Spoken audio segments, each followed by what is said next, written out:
What happens in a card reading session, or what happens in a card reading session with me? I'll show you, come along.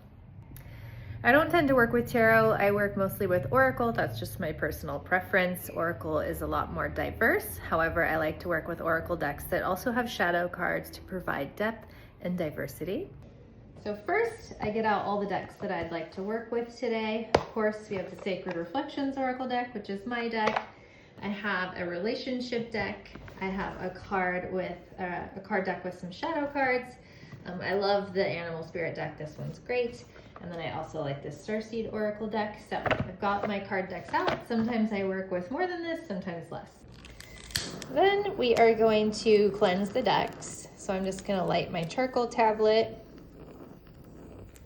And I'm gonna add a little copal, which is one of my favorite cleansing ingredients. And then just pass each deck through the cleansing smoke, just to make sure the energy is clear and ready for the reading. And the next steps are to say a poem, a prayer, a blessing, set an intention to set the sacred space so that I'm the highest good channel for the card reading session for my client.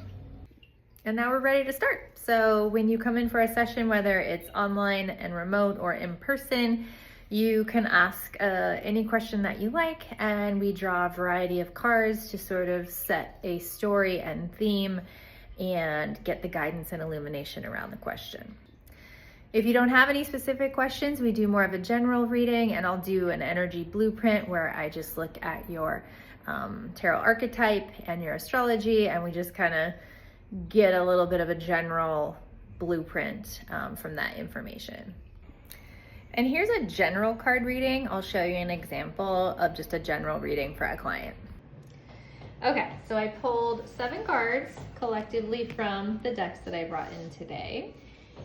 The first 3 are from the Sacred Reflections Oracle deck. So we have the Air Spirit, which is Unburden Your Mind. We have the Spirit card, You Are Deeply Loved. And we have the Priestess card, Answer the Call for Spiritual Leadership. So right off the bat, this is saying that the client's mental field is carrying too much. There's too much heaviness and weight in the mental field. So we will talk about how to lessen that load and what some practices might be around getting out of your headspace. But it also says that you're in your headspace a lot, and we're starting with this card. So that tells us a lot right there.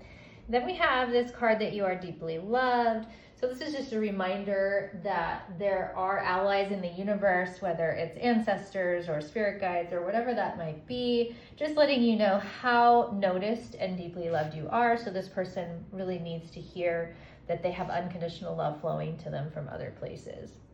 Then we have the Priestess card, which is Answer the Call for Spiritual Leadership. This is about stepping into your power. So this is about really embodying your masculinity or femininity, whatever that energy is for you, or both, and really stepping into a position of leadership that is for yourself first, really developing spiritual practices that help give you an anchor and foundation to be strong. And then that might even mean bringing that into the community in some way. That's our first 3 cards and messages. Then we have this Harmony card from the relationship deck. There are 2 here. So this could indicate something about a partner or a relationship, but also just seeking balance. You know, this is a card about how do I find that balance and go back to that place and anchor in balance in my relationships. Then we have the Panther Spirit, Reclaim Your Power. So this is the second power card. So this would tell me that there is some power loss and lending going on, maybe leakage of whatever is going on in that person's life. This is the second card about, hey, it's time to get back in the driver's seat and like take some control of your life. This is another card. This is an ally to help you do this. We talk about how you might work with this. And then we have another, this is another card where there's relationships. So 2 things coming up in relationship and 2 things coming up in reclaiming your power.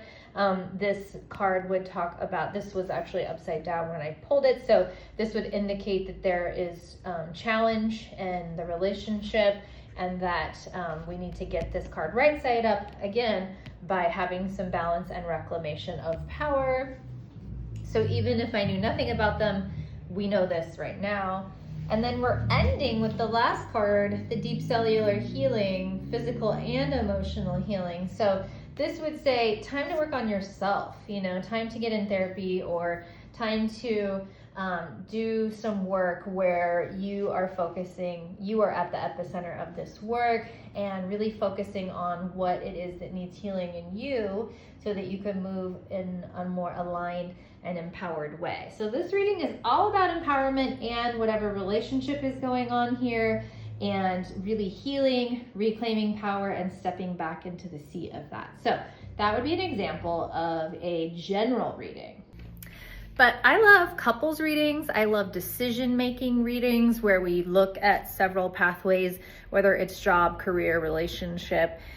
And cards to me aren't really like, oh, hey, here's the answer. It's more about confirmation or affirmation of what you already know deep down, but also support and feeling like, oh, I already knew these things, but like saying them out loud and seeing these cards being pulled really helps me affirm what I need to do with myself or with my healing, or, to get to this answer that I want to get to. It's all about the journey. It's about the journey. It's not about taking away the journey and saying, oh yes, do this, at least not for me in my readings. We can also do forecast readings where we look ahead at the year, like best times to buy a house, things like that. Best times to get married, whatever the thing is. So they can be really helpful support and empowerment tool. You can book a reading with me online remotely, or we can do in person if you're in Seattle area. And also I teach people how to do this for themselves. So if you're interested in learning how to read cards for yourself, I also teach that.